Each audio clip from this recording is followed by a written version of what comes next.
So if you're looking to dip your toes into the shoegaze genre, or are just a fan of indie rock music in general, then you've come to the right place.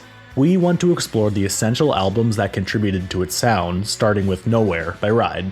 This Oxford-based group is often heralded as one of the big three of the first wave of shoegaze, along with Slowdive and My Bloody Valentine. While we here at Stained Glass Stories headquarters personally believe that this clarification leaves out other influential groups like A.R. Kane, Kitchens of Distinction, and Spacemen 3, we do think that examining each of the big three bands can serve as a jumping off point into the genre. One of the many remarkable qualities about Nowhere is that the bandmates were mostly still teenagers when it was recorded. Ride also released a trio of EPs leading up to this debut album, with all 4 projects premiering throughout 1990. This makes Nowhere the earliest of the big three's most celebrated albums. So what's the story behind this album, and why is it so revered among critics and shoegazing communities alike?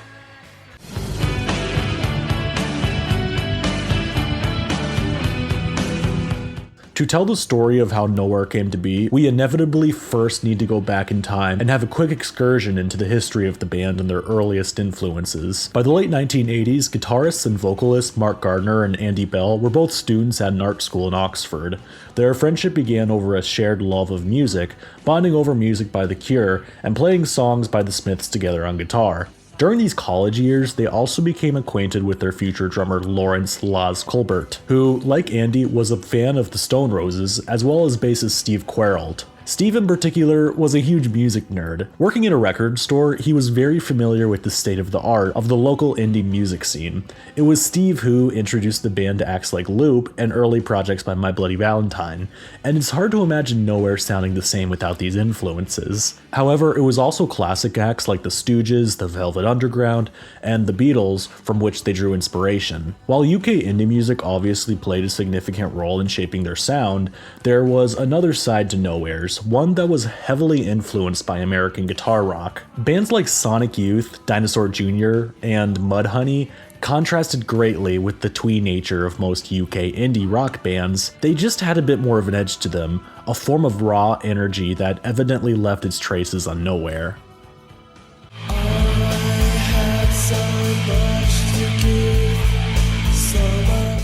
In the spring of 1990, the 4 band members, along with sound engineer Mark Waterman, gathered at Blackwing Studios in London to record their debut album. They were oblivious to the fact that they were just about to create one of the most highly praised albums of all time in a genre that wouldn't be labeled shoegaze until about a year later. The entirety of Nowhere had to be recorded live in the studio within just a few weeks, leading to long hours that often stretched late into the night. This constant pressure weighed heavily on the process, and with the nearing deadline looming over them, it created a shared feeling of isolation among the band members. Quote, "It all added to that dark, alienated feeling that I think permeated throughout Nowhere," Mark Gardner later recalled in an interview. Unfortunately, this relentless schedule took its toll on Mark Waterman, who suffered a mental breakdown as a result. He was replaced by Alan Mulder for the remainder of the recording process.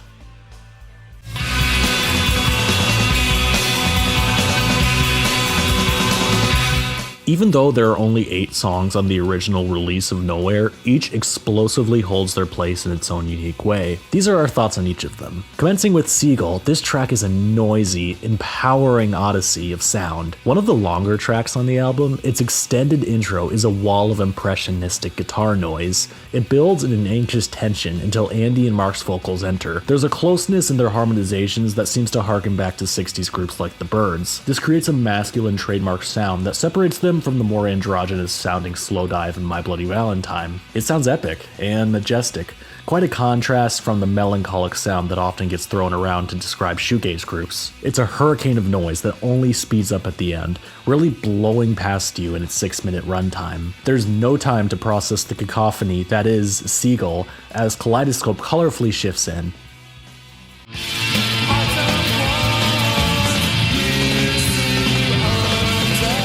It's a poppier number, but it doesn't lose the intense crashing sounds previously heard. Mark and Andy's guitars are jangly, like if a Smiths project got caught in a tsunami. The storm settles a bit in a different place, which paints a psychedelic picture.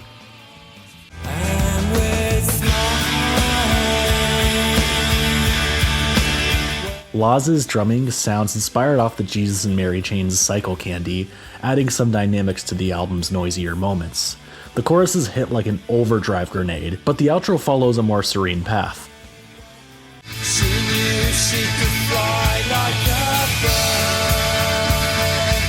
Polar Bear has this cool, tremolo guitar sound that hits like a wave of Aurora Borealis. At this point, I think it's really important to acknowledge Law's superb drumming capabilities. His manic fury of percussion adds a soaring aggression to the album. Just listen to his intro in Dreams Burn Down and how it wonderfully sets up the sonic intensity that can be heard throughout.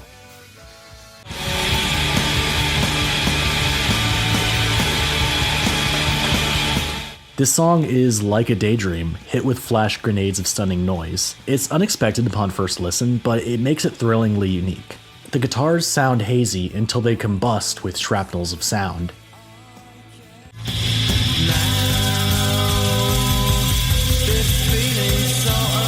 Decay is one of the shorter songs on the album, a fast-paced number that is a detour from the longer instrumentations. It's also one of the moodier tracks, probably the closest on the album that comes to a melancholic sound, that dreaded descriptor used far too often to describe shoegaze music.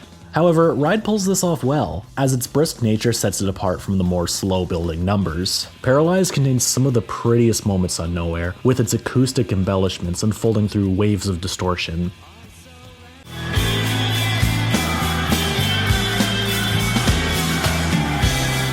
It beautifully reaches its dense climax about halfway through, concluding with a somber piano and what sounds like frenzied shouting. It's an interesting juxtaposition that encapsulates shoegaze music in its entirety. Sweet and gorgeous, but also noisy and layered. The album ends with the gorgeous Vapour trail, featuring two 12-string guitars.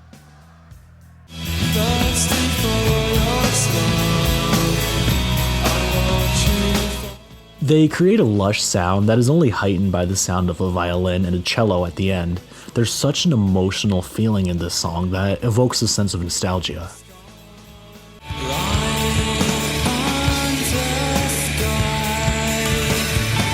After having already released 3 successful EPs in the year leading up to its debut, Nowhere arrived with high expectations. As mentioned earlier, by late 1990, the term shoegaze hadn't yet been coined, but the album lands right in the middle of the brief golden era with this distinctive style of dreamy, guitar-driven indie music that Ride shared with many of their Creation Records label mates. While Nowhere wasn't a massive commercial success, reaching number 11 on the UK albums charts was a solid achievement for an alternative record. Adding to that, the critical reception was mostly positive. In that regard, Nowhere may have the advantage of being released before the so-called scene that celebrates itself became a major subject of ridicule by the UK press. That said, its true impact of becoming a genre-defining classic was something that only unfolded in the decades that followed.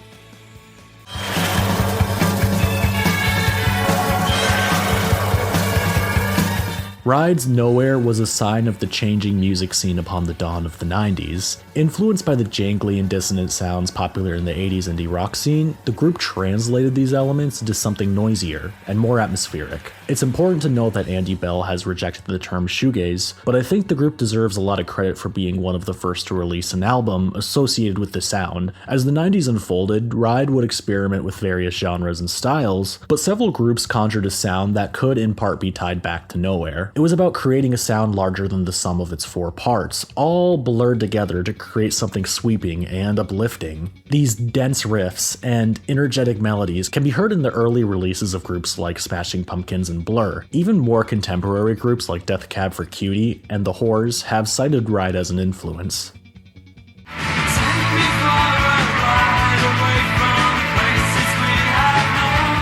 We'd like to do more of these videos, so let us know which shoegaze classics we should cover next. To support this channel, like, subscribe, click the bell thing, comment, you know the drill. As always, we want to give a quick shout out to our awesome patrons who support this channel. Hating XWX, Clueless, Craig S. Tile, Andrea Leon, Henry Hoyt, and Jim Venaria. Thank you guys so much for your support.